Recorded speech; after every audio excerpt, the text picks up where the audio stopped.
Agroegeli Bilinçli programına tekrardan hoş geldiniz. Bugün Tekirdağ Şarköy'deyiz. Şarköy'de bilimsel tarımın yanındayız. Bilimsel tarımdan Cansu abla ve çiftçimiz Zafer abi var. Öncelikle bilimsel tarımı teşekkür ediyoruz. 2 yıldır aşağı yukarı çalışıyoruz bilimsel tarımla birlikte. Cansu abla sizi bir tanıyalım. Öncelikle geldiğiniz için teşekkür ederim. Biz teşekkür ederiz. Zafer abi de bizi kendi yerinde ağırladığı için ona da ayrıca teşekkür ederiz. Ben Cansu Güz, BT Bilimsel Tarım'ın sahibiyim. Zafer abimiz de bizimle çalıştığı için kendisinin yerine gelip bakmak istedik. Agroege'de çok teşekkür ederiz. Kendi ürünlerini kullanıyoruz. Kullandığımız için de memnuniyet olduğu için de Zafer abinin yerine gelmek istedik. Aynen. Her iki kişiye de teşekkür ederiz öncelikle. Şimdi Zafer abi Tekirdağ Şarköy'de ikamet ediyor. İlk önce bir seni tanıyalım abi. Şimdi Zafer Çevik, ben yıllardır çiftçilikle uğraşıyorum. Son zamanlarda bilimsel tarımla çalışarak her yıl zeytin almaya başladık. Eskiden 2 yıl, 3 yılda bir zeytin alıyorduk. Bilimsel tarım Cansu Güz Hanım bizlere gerçekten de bilimsel olarak yardımcı olmaya çalıştı. Agroege'yi tavsiye etti. Biz de mahsul aldık, mutlu olduk, para kazandık.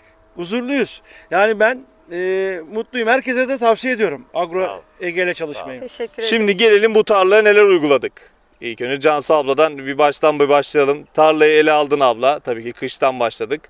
Neler yaptık abla bu tarlada?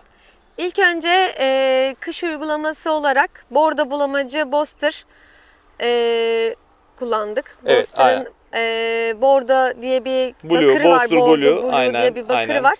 Onu kullandık.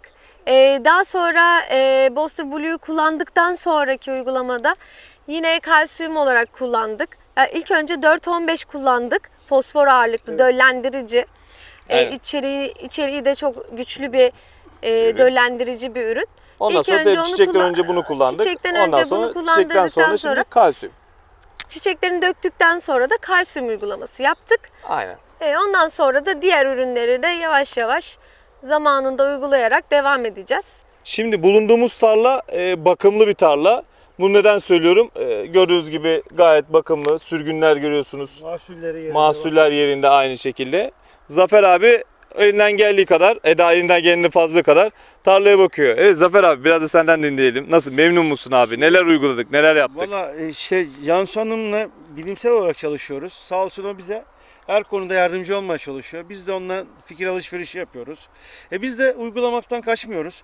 Çünkü bir şeyi verirsen alırsın. Kesinlikle. Ne verirsen onu alırsın. Mutluyuz. Şimdi tarlamızı baktık. Yakında damlamamızı da soracağız. Cansu Hanım bize her türlü gene damlama uygulamada da yardımcı olacak. Agroege'yi bize tavsiye ediyor. Biz de mutluyuz. Para kazanıyoruz.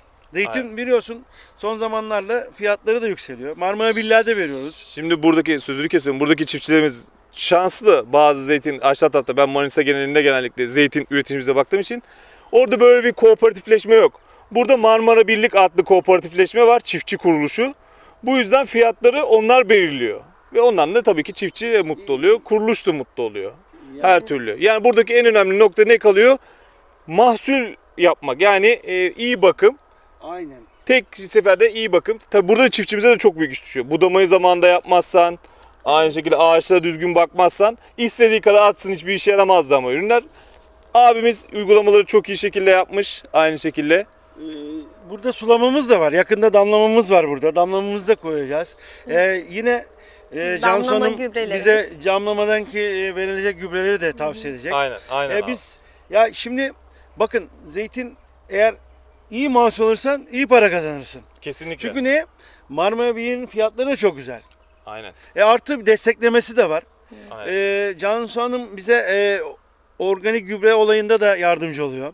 Aynen. Bilimsel olarak yani biz hem gübremizden destek alıyoruz devletten, hem Marmara Birlik'ten tane desteği alıyoruz. Mutlu oluruz yani. Şimdi ben huzurlu olurum. Her gün gelip ağaçlarımı da seviyorum. Yani bunlar Maşallah. eğer insan mutlu olursa çocuğu gibidir bunlar. Aynen. Ben öyle hissediyorum. Ağaçlarımı geliyorum burada her gün seviyorum. Niye? Bana para kazandırıyor. Ben de mutlu oluyorum. Ama şöyle bilimsel olarak çalışmak lazım. Eski dede usulleri bıraktık biz. Aynen. Çünkü ne? Ne veriyorsak onu alırsın. Her şey öyle. Çocuğunu da iyi okulda okutursan iyi bir şeyler verir. Ağaç da böyledir. Çünkü Şimdi eskiden biz 3 yılda bir, 2 yılda bir alıyorduk zeytin. Benim dedemin, babamın zamanında. Ama biz öyle değil. Ben her yıl alıyorum. Neden? Her yıl gübremizi, ilaçlamamızı, budamamızı, her şeyimizi çok güzel yapıyoruz. Çünkü insanlar bir şey yaparken pahalı gibi geliyor ama sonradan şimdi para kazanmaya başlayınca aa diyor, harika diyor, güzel oluyor diyor. Ben mutluyum, huzurluyum. Cansu Hanım'la çalışmaya da devam edip Agro Ege'yi de tavsiye ediyorum. Herkese tavsiye ediyorum. Sağ ol, sağ ol. Mutluyuz çünkü para kazanıyoruz. Aynen. Şimdi buradaki en önemli noktalardan biri, bu çiftçi abimiz dediği gibi, emeğinin karşılığını alıp para kazandığı zaman en ufak bir problem çıkmıyor.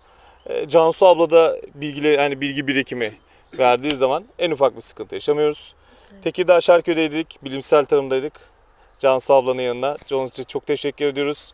Agro Ege'nin tüm ürünlerini Cansu abladan, bilimsel tarımdan bulabilirsiniz. Zafer abiye de ayrıca tarlasını açtığı için çok teşekkür ediyoruz. Biz de Agro Ege'ye teşekkür ediyoruz. Bize böyle bir fırsat verdiği için, böyle bir insanlara bunun tanıtımı imkanı bize verdiği için ne mutlu. Eğer bir şey ulaşabiliyorsak, insanlara yardımcı olabiliyorsak güzel bir şey bu. Çünkü niye? Türkiye'de hala dededen tarımı bırakalım. Bilimsel olalım. Kesinlikle. Bilimsel olursak her şey kazanılır. Aynen. Ben Agro Ege'yi tavsiye ediyorum. Cansu Hanım'a teşekkür ediyorum. Sizlere de teşekkür ederim. Hoş geldiniz. Teşekkür ediyoruz bu çekim Biz için. teşekkür ederiz. Değerli çiftçilerimiz, görüşmek üzere. Sağlıcakla kalın. Çiftçimizin mutluluğu bizim gururumuzdur.